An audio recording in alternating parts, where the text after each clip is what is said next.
On December 26, 1996, at 5:52 a.m., Patsy Ramsey dialed 911. Her voice was frantic, desperate. She told the operator that her 6-year-old daughter JonBenet had been kidnapped. A ransom note demanded $118,000. Police arrived at the Boulder, Colorado home within minutes. They searched the house. They found nothing. But 8 hours later, in the basement of that same house, John Ramsey made a discovery that would haunt him forever. His daughter's body, she hadn't been kidnapped at all. She'd been murdered right there in her own home. And 28 years later, John Ramsey is finally ready to tell his story. What he's revealing now is leaving investigators, journalists, and the world absolutely shocked. This is the story of one of America's most notorious unsolved murders, a case that has spawned countless theories, destroyed reputations, and divided public opinion for nearly 3 decades. The murder of JonBenet Ramsey remains one of the most baffling and controversial cases in modern criminal history. And the man at the center of it all, her father, John Ramsey, has lived under a cloud of suspicion, media scrutiny, and unimaginable grief. But now, he's breaking his silence in ways he never has before. And what he's saying could change everything we thought we knew about that terrible night. Before we dive deeper into this investigation, make sure to subscribe and hit that notification bell. Here at True Crime Vault, we unlock the cases that deserve to be remembered. New investigations every week. And this case has layers that most people have never heard about. So stick with me, because what you're about to hear might just change your entire perspective on one of America's most famous unsolved murders. Let's go back to the beginning. December 25th, 1996. Christmas Day. The Ramsey family lived at 755 15th Street in Boulder, Colorado. It was an affluent neighborhood, the kind of place where people felt safe. John Ramsey was a successful businessman, CEO of Access Graphics, a computer services company. His wife Patsy was a former beauty queen, Miss West Virginia 1977. They had 3 children, John, Andrew, and Melinda from John's first marriage, and 2 younger children, Burke, who was 9, and JonBenet, who had just turned 6 years old in August. JonBenet, Patricia Ramsey, by all accounts, she was a bright, beautiful little girl. She loved performing. She competed in child beauty pageants, following in her mother's footsteps. Photos from those pageants would later become some of the most recognizable images in true crime history. But on Christmas night, 1996, JonBenet was just a 6-year-old girl celebrating the holiday with her family.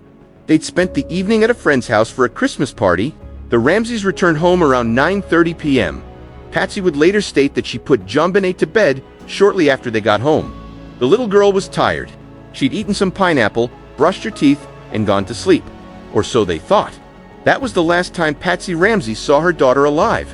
The next morning, December 26th, between 5 and 5:30 a.m., Patsy Ramsey woke up. She got dressed and began walking down the spiral staircase of their 3-story home. Near the bottom of the stairs, she found something that made her blood run cold. A 3-page handwritten ransom note. It was addressed to John. The note was bizarre, lengthy, detailed. It demanded exactly $118,000, which happened to be almost the exact amount of John's recent bonus from his company. The note claimed to be from a small foreign faction. It threatened to kill JonBenet if they contacted police. It contained movie quotes and strange phrasing. And it was written on paper from a notepad inside the Ramsey home using a pen that was also from inside the house. Patsy screamed for John. She called 911 at 5:52 a.m. The call lasted 5 minutes and 51 seconds. You can hear the panic in her voice. She's nearly incoherent with fear. The dispatcher tried to keep her calm, told her officers were on the way. But here's where things get complicated. The ransom note explicitly warned the Ramseys not to contact police, but Patsy called them immediately. Within minutes of finding the note, some people would later point to this as evidence of innocence. A guilty person would have followed the note's instructions to avoid suspicion. Others saw it differently. They wondered if Patsy's panic was genuine or if she was playing a role. Officers Rick French, Carl Veach, and others arrived at the Ramsey home by 6:05 a.m. This is where the investigation began to go wrong. The officers treated it as a kidnapping. They didn't secure the crime scene properly. They allowed friends and family members to enter the house. Victim advocate Mary Ramsey arrived to support the family. Fleet White and his wife Priscilla came over. John Fernie and his wife arrived. People were walking through the house, touching things, contaminating potential evidence. It was a disaster from a forensic standpoint. But at that moment, Everyone believed JonBenet had been kidnapped. They were waiting for a ransom call, a call that would never come. The ransom note said the kidnappers would contact John between 8 and 10 a.m. The deadline came and went. No call. By now, Detective Linda Arndt had arrived at the scene. She was the only detective present for much of the morning, which was unusual for such a serious case. As the hours ticked by with no contact from the supposed kidnappers, the atmosphere in the house grew increasingly tense. Around 1 p.m., Detective Arndt made a decision. She asked John Ramsey and Fleet White to search the house again. Top to bottom, look for anything unusual, anything they might have missed. It seemed like a reasonable request. But what happened next would change everything. John Ramsey and Fleet White went to the basement. There were several rooms down there, a boiler room, a storage area, a wine cellar. The wine cellar door had been checked earlier by Officer French, but he'd found it latched and didn't open it. Now, at approximately 1:05 p.m., John Ramsey opened that door. He turned on the light. And there, on the floor, covered with a white blanket, was his daughter, JonBenet. John screamed. He immediately picked up his daughter's body and carried her upstairs. This action, while completely understandable from a father's perspective, further compromised the crime scene. Detectives would later say they wished he hadn't moved her. But in that moment, John Ramsey wasn't thinking like a detective. He was a father who'd just found his murdered child. JonBenet's body told a horrific story. She had duct tape over her mouth, a cord was tied around her neck in a garrote fashion, tightened with a broken paintbrush handle that came from Patsy's art supplies in the basement. Her wrists had cord loosely tied around them. There was a small skull fracture on her head. She was wearing a white Gap shirt and white long underwear. Her arms were raised above her head, a position called cadaveric spasm that indicated the position she was in at the time of death. The medical examiner would later determine she'd been struck on the head with tremendous force, causing a linear skull fracture. She'd also been strangled with the garrote. The official cause of death was asphyxiation associated with craniocerebral trauma. In simpler terms, she'd been hit on the head and strangled. But there was more. Evidence suggested possible sexual assault, though this remains disputed by experts to this day. There were no signs of chronic sexual abuse, but there were injuries consistent with abuse on the night of her death. Petechial hemorrhages in her eyes indicated she'd struggled to breathe. There were abrasions on her back that some experts said looked like stun gun marks, though others disagreed. Pineapple was found in her stomach, partially digested, suggesting she'd eaten it about 2 hours before her death. A bowl of pineapple with a spoon in it was found on the kitchen table. Patsy and John both insisted they didn't feed her pineapple that night. So who did? And when? Detective Arndt would later say that when John brought JonBenet's body upstairs, she looked at him and felt a chill. She counted the people in the room and realized she was alone with several potential suspects. She didn't have backup. She felt outnumbered and vulnerable. In her mind, in that moment, she made eye contact with John Ramsey and decided she believed he was involved. This moment would color much of the early investigation, because from very early on, police began focusing on the family, specifically on John and Patsy Ramsey. The Boulder Police Department quickly developed a theory. They believed someone in the family had killed JonBenet either accidentally or intentionally, and then staged an elaborate cover-up to make it look like an intruder had broken in and kidnapped her. The ransom note, they argued, was part of this staging. It was too long, too detailed, too weird. Real kidnappers don't write 3-page ransom notes using materials from inside the house. Real kidnappers don't demand such a specific, relatively small amount of money. Real kidnappers don't leave the body in the house. And most damning of all, handwriting experts couldn't eliminate Patsy Ramsey as the author of the note. They couldn't definitively say she wrote it, but they couldn't rule her out either. John Ramsey, on the other hand, was ruled out as the note's author. What do you think? Could someone in that family really have written that bizarre ransom note? Drop your theory in the comments below, because this note remains one of the most analyzed pieces of evidence in criminal history. Now, let's talk about the ransom note in more detail because it's absolutely central to this case. The note was written on a pad of paper from inside the Ramsey home. The pen used was also from the house, and it was returned to the pen holder afterward. Think about that. Someone took the time to return the pen after writing a ransom note. The note began with Mr. Ramsey and went on for nearly 3 pages. It referenced movies like Dirty Harry and Speed.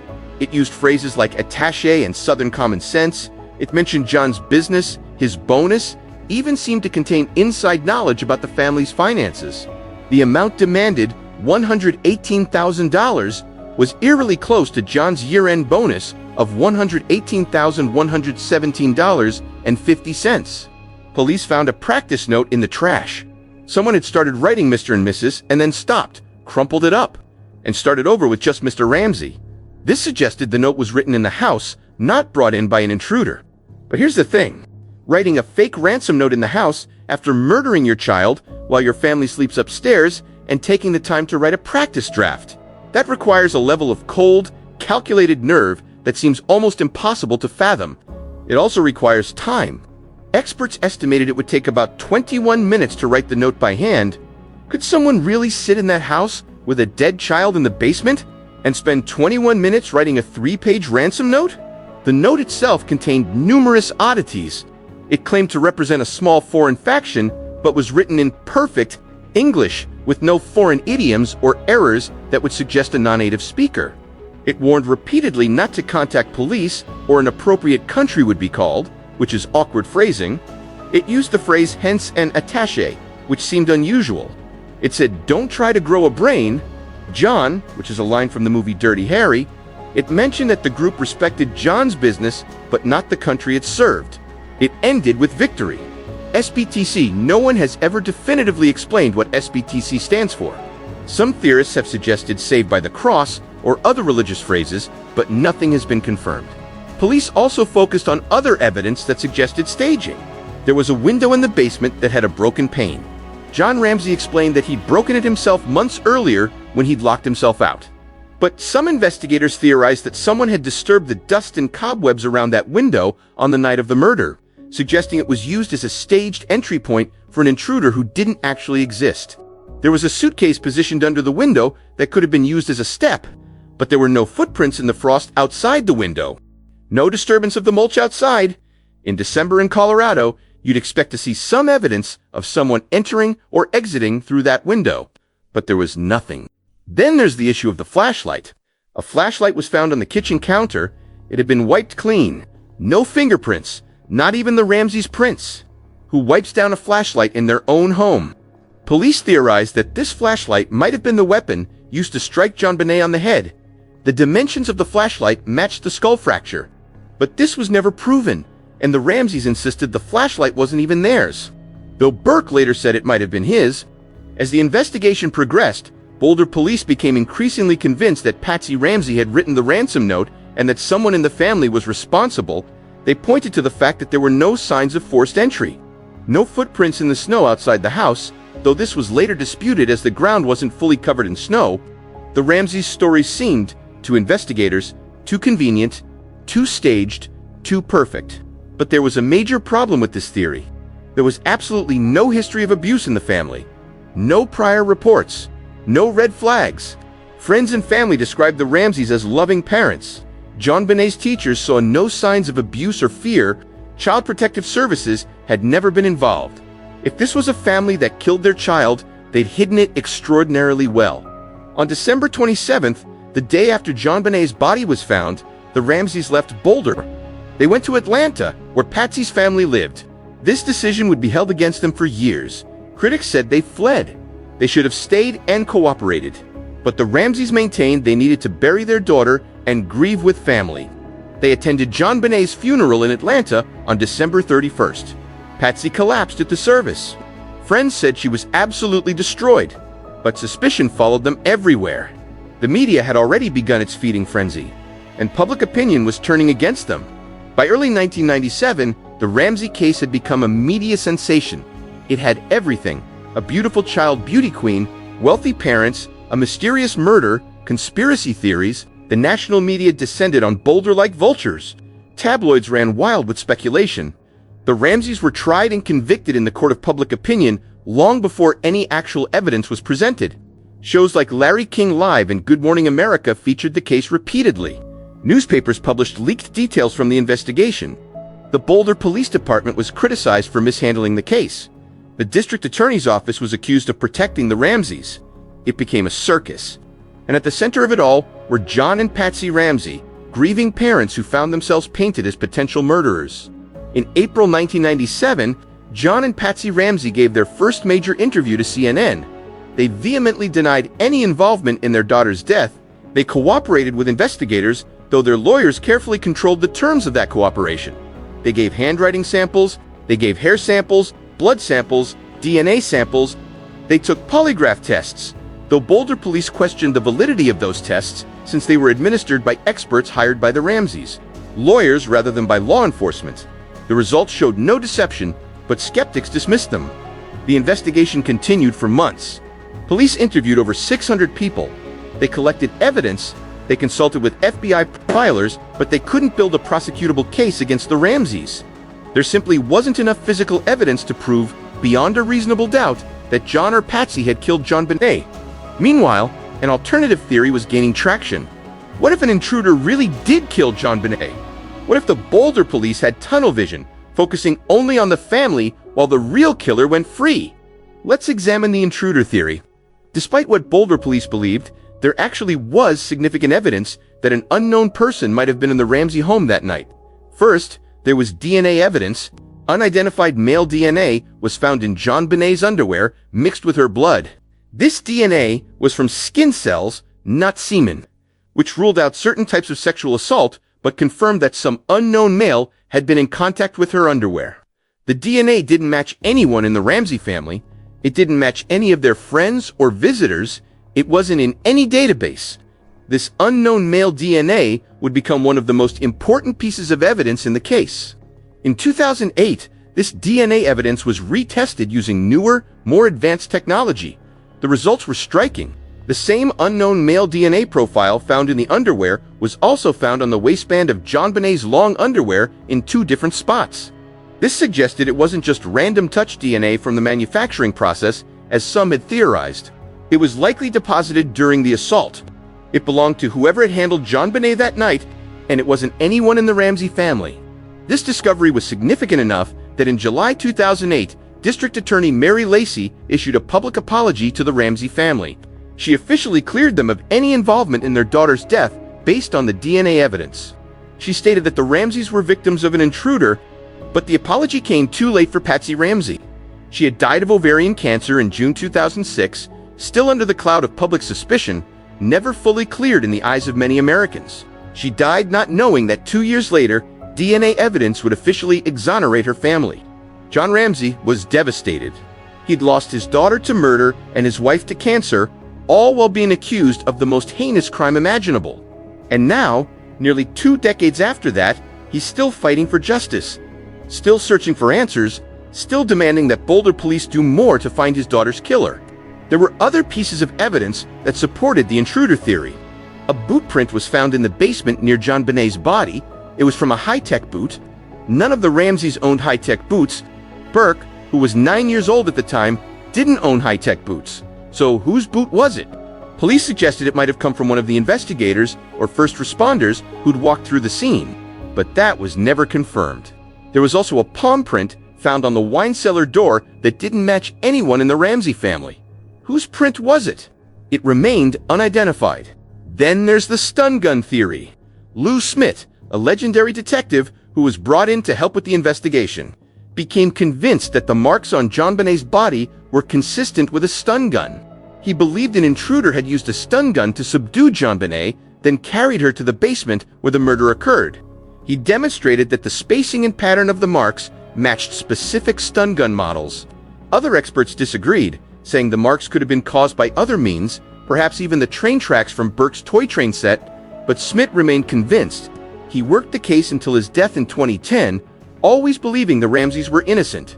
Lou Smith's work revealed other troubling possibilities. He documented that there were multiple points of potential entry into the Ramsey home, not just the broken basement window, but also doors that may have been unlocked. The Ramseys admitted they weren't always diligent about locking doors. In a safe neighborhood in 1996, many people weren't. Smith theorized that an intruder could have entered the house while the family was at the Christmas party, hidden in the basement, then attacked JonBenet after everyone went to bed. This would explain why there were no obvious signs of forced entry. The intruder was already inside. But who was this intruder? Over the years, several suspects emerged. One of the earliest was Bill McReynolds, who had played Santa Claus at the Ramseys' Christmas party 2 nights before the murder. He'd given JonBenet a card that said, "You will receive a special gift after Christmas." Some found this suspicious. McReynolds and his wife were thoroughly investigated. His DNA didn't match. He had an alibi. He passed a polygraph. He was eventually cleared, but the suspicion damaged his reputation. He died in 2002, never charged with any crime. Another suspect was John Mark Carr, a former schoolteacher who confessed to killing JonBenet in 2006. His confession made international headlines. He claimed he was with JonBenet when she died, that her death was an accident, that he loved her. He was arrested in Thailand and extradited to Boulder. The media went into overdrive, but his story quickly fell apart. His DNA didn't match the evidence. His confession contained details that were factually wrong. He wasn't even in Colorado at the time of the murder. He was in Georgia. It was a false confession, possibly from someone with a disturbed obsession with the case.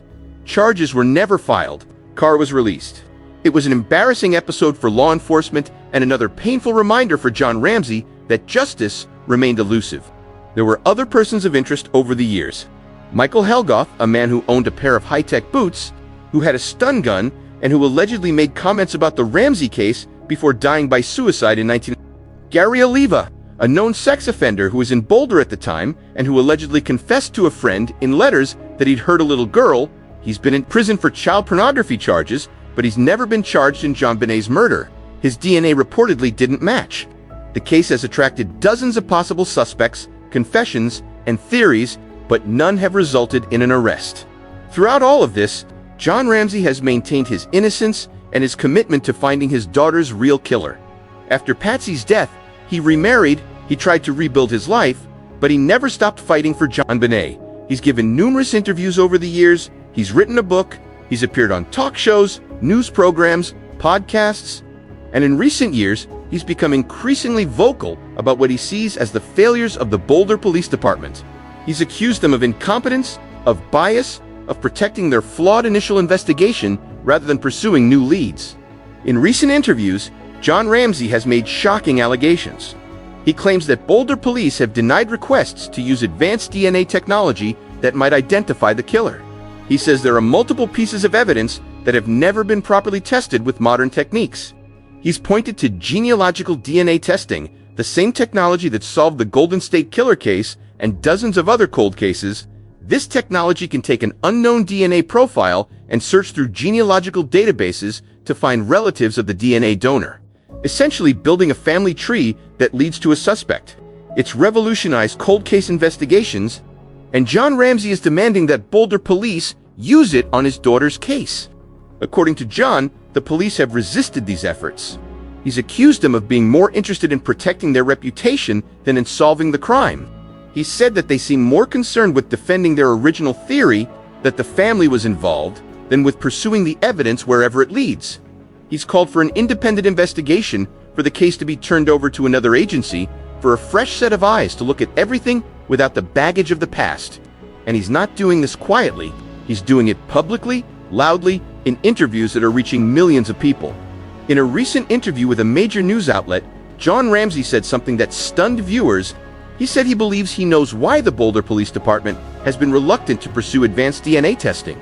He thinks they're afraid that if the DNA identifies an intruder, it will prove they were wrong all along. It will prove they wasted decades focusing on an innocent family.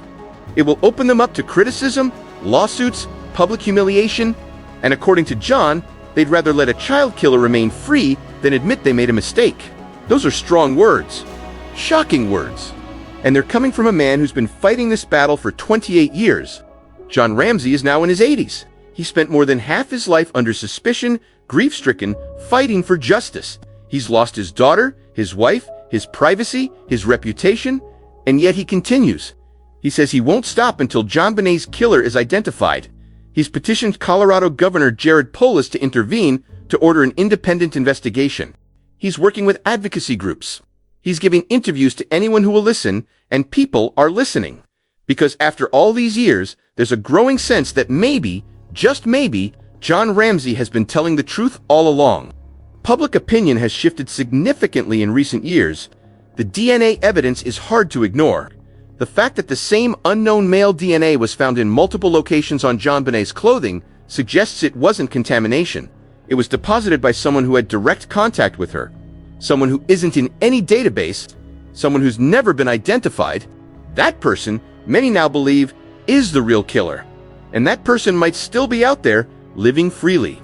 Perhaps having committed other crimes, perhaps getting away with murder because the police were too focused on the wrong suspects. The case has also been examined in numerous documentaries.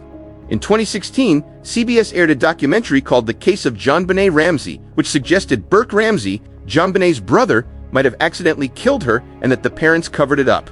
Burke sued CBS for $750 million for defamation. The case was settled in 2019 for an undisclosed amount. Burke has consistently maintained his innocence. He was only 9 years old at the time.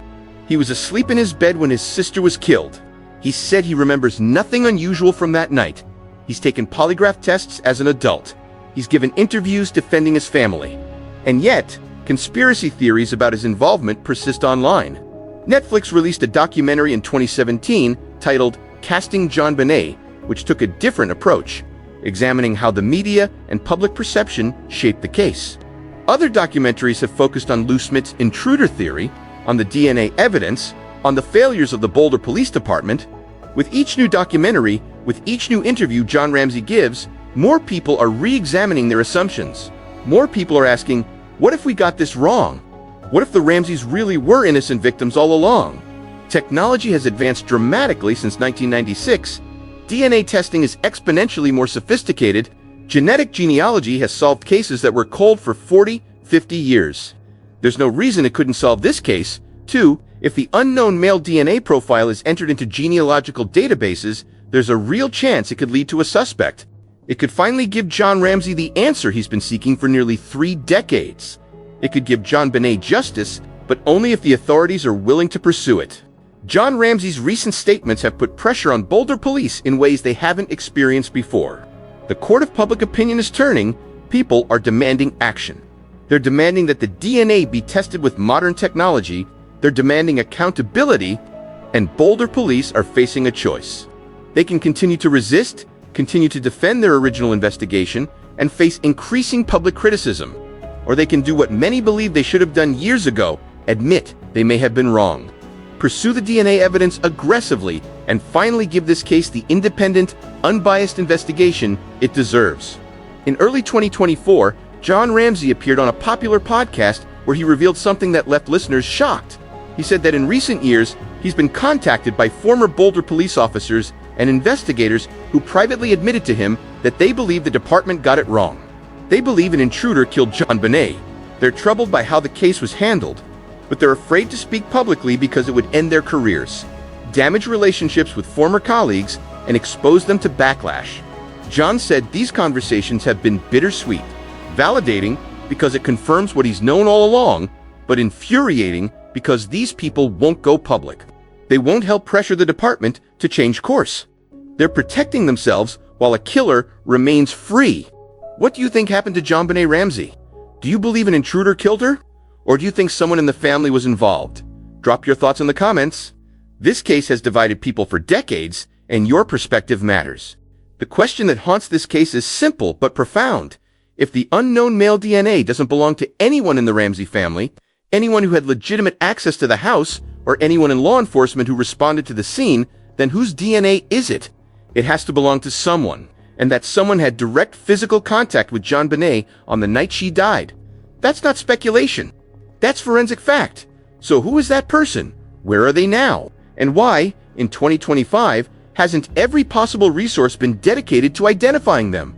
John Ramsey believes he knows the answer to that last question. He thinks Boulder police are paralyzed by pride and fear. They invested everything into the theory that the family was involved. They leaked information to the media suggesting the Ramseys were guilty. They pursued grand jury indictments. They built their entire case around family involvement. And now, faced with DNA evidence that suggests they were wrong, they're trapped. Admitting error would mean admitting they let the real killer escape. It would mean facing lawsuits, criticism, the end of reputations. And so, according to John, they do nothing. They stall, they resist outside help, they protect themselves instead of pursuing justice. Boulder police have denied these allegations. They say the case remains open and active. They say they continue to investigate tips and leads. They say they're committed to solving the case. But critics point out that in recent years, there's been little visible progress. No new arrests, no significant new developments announced. The case seems frozen in time, trapped by the mistakes of the past and the unwillingness of those in power to change course. And every year that passes, the likelihood of solving the case diminishes. Witnesses die, memories fade, evidence degrades. Time is running out. But there's hope. In 2023, other Colorado cold cases were solved using genetic genealogy. The technique works. It's proven. If the unknown male DNA from JonBenet's case were entered into genealogical databases and analyzed by experts who've solved other cases, there's a genuine possibility it could lead somewhere. It might not immediately identify the killer, but it could identify relatives. It could narrow the pool of suspects. It could provide investigative leads that didn't exist before. It could, after 28 years, finally move this case forward. John Ramsey has said that solving this case is his last mission in life. He's in his 80s now. He doesn't have unlimited time.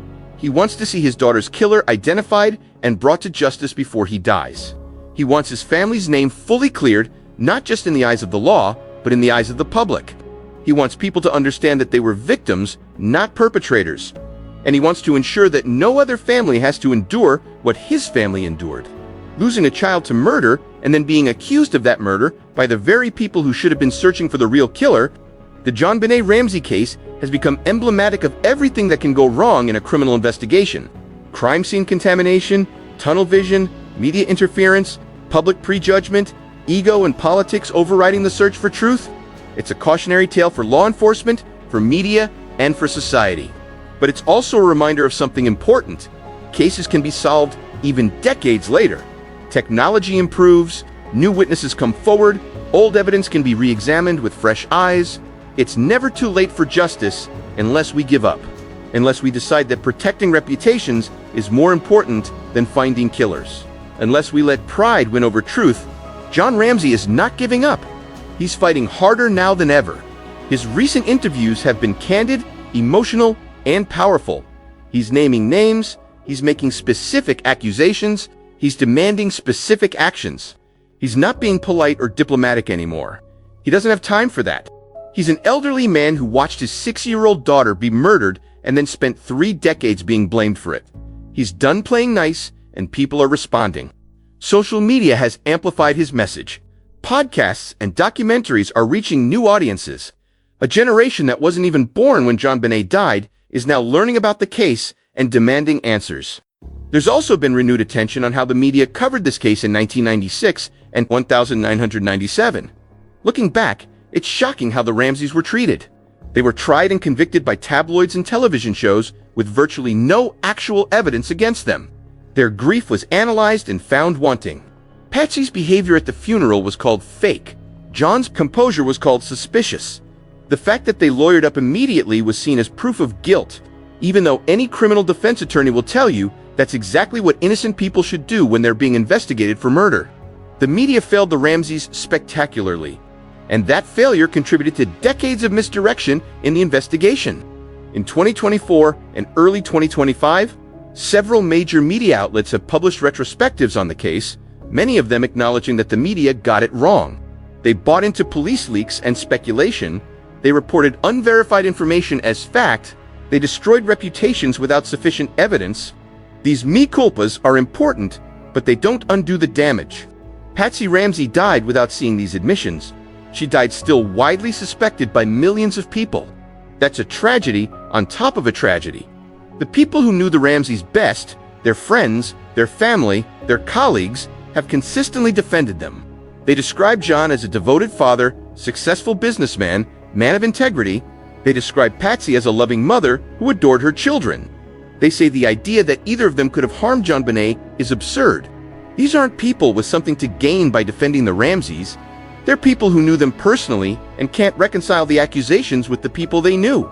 Their testimony should have carried more weight from the beginning. One of the most heartbreaking aspects of this case is thinking about what JonBenet might have become if she'd lived. She was 6 years old. She loved singing, dancing, performing. She was bright and creative. She could have grown up to be anything.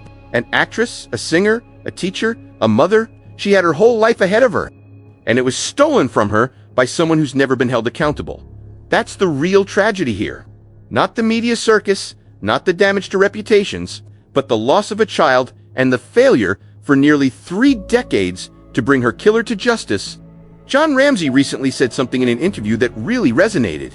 He said, JonBenet deserves better than this. She deserves an investigation that's focused on finding her killer, not on protecting careers or egos. She deserves justice. And I'm going to keep fighting until she gets it. Or until I can't fight anymore.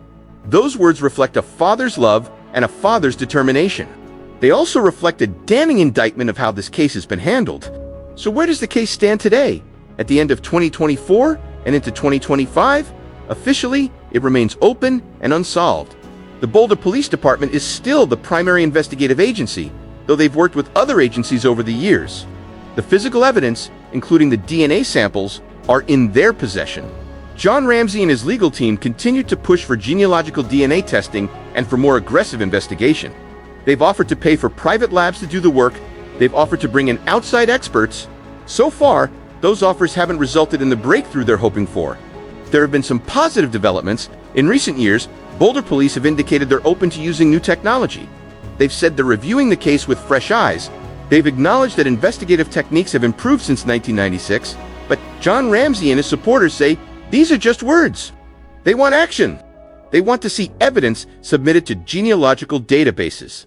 They want to see investigators actively pursuing leads generated by that evidence. They want transparency. They want progress. And they want it while John Ramsey is still alive to see it. The impact of this case extends far beyond the Ramsey family. It's changed how law enforcement handles crime scenes, especially in cases involving children. It's influenced how media reports on ongoing investigations. It's sparked debates about the ethics of child beauty pageants. It's become a cultural touchstone referenced in movies, TV shows, books, and music. The image of JonBenet in her pageant dress, blonde hair, makeup, and bright smile has become one of the most iconic and haunting images in true crime history. But behind that image was a real little girl, a daughter, a sister, a person who deserved to grow up. If the case is ever solved, if the DNA ever leads to a suspect, it will be one of the biggest true crime stories of the century. It will vindicate John Ramsey and the memory of his late wife, Patsy. It will force a reckoning for the Boulder Police Department and for the media.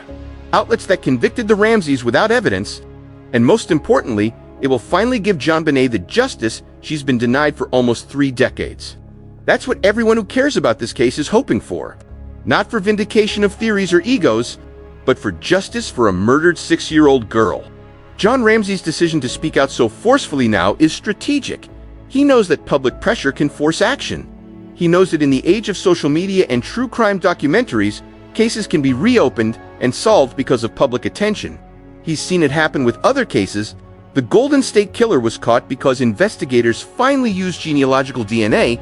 The Bear Brook murders were solved. Baby Holly's identity was discovered. All of these cases were decades old. All seemed unsolvable. But new technology and persistent advocacy changed that. John Ramsey believes the same can happen for JonBenet, and he's doing everything in his power to make it happen. The question is, will it work? Will Boulder police finally prioritize solving this case over protecting their past decisions? Will the DNA evidence be properly tested with the most advanced available technology? Will an unknown suspect finally be identified? Will John Ramsey live to see his daughter's killer caught? These are the questions that hang over this case as we approach the 30th anniversary of JonBenet's murder.